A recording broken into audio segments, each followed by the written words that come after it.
The lesson today is going to be converting between percentages and decimals or decimals to percents. And so the first problem, they're asking you to rewrite the decimal in the sentence below as a percent. And the decimal is 0.357.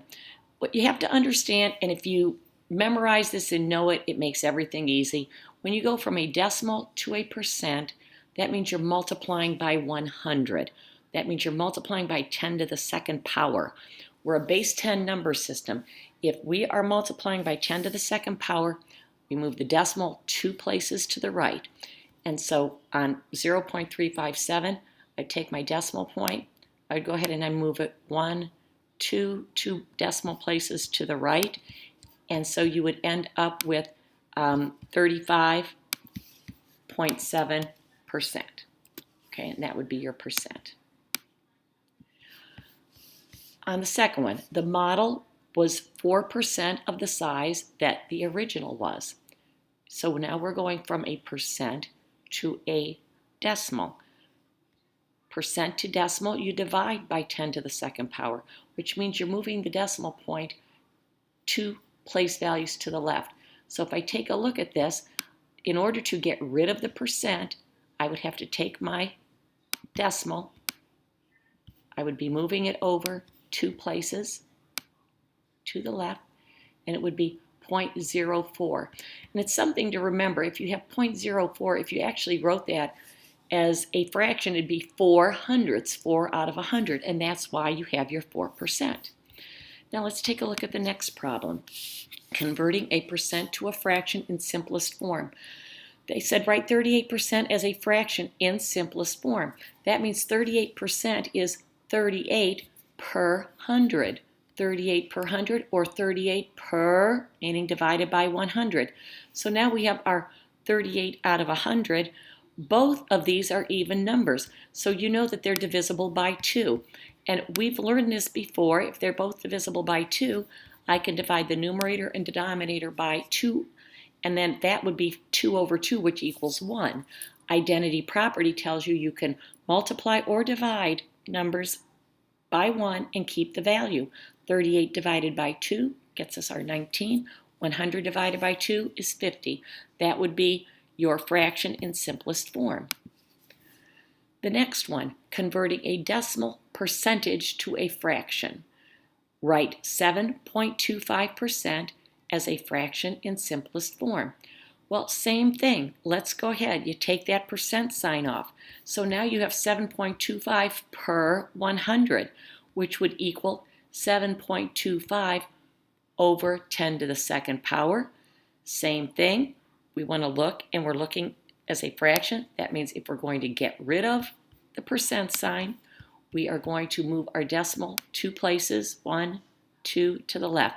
Again, percent to decimal, divide by 10 to the second power, and your answer would be 0.0725.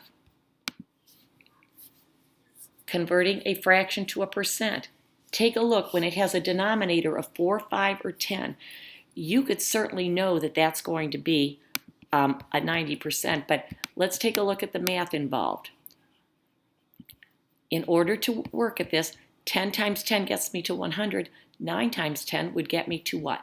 90. And that would be your answer, okay? 90 out of 100, which would give you 90%. Now, we're going to take a look at this. It says finding benchmark fractions and percentages for a figure. Our last lesson, we were looking at rectangles and we divided them into equal pieces. Here it's like a tape diagram that they're dividing. And take a look. We have 5 equal pieces here. So that means we have 100% divided by 5. Each one section would be 20%. So if we went from 0 and skip counting by 20, 0, 20%, 40%, 60%, 80%, and there you get to your 100%. Now, in the numerator, they're looking for the fractional part. Now, look, 1/5, 2/5, 3/5, there's your 4/5. 5/5 would give you your 1.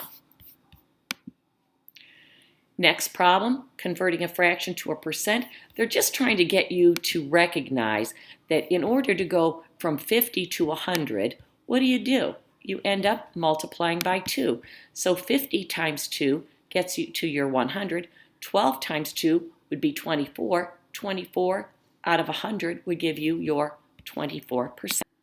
And this final problem, they're asking you to use the Alex calculator to write 6 over 65 as a percent. But you can use any calculator that you want. So you would just go ahead and pop 6 over 65 into your calculator. You would end up with something like 0.092307692, and so on and so on.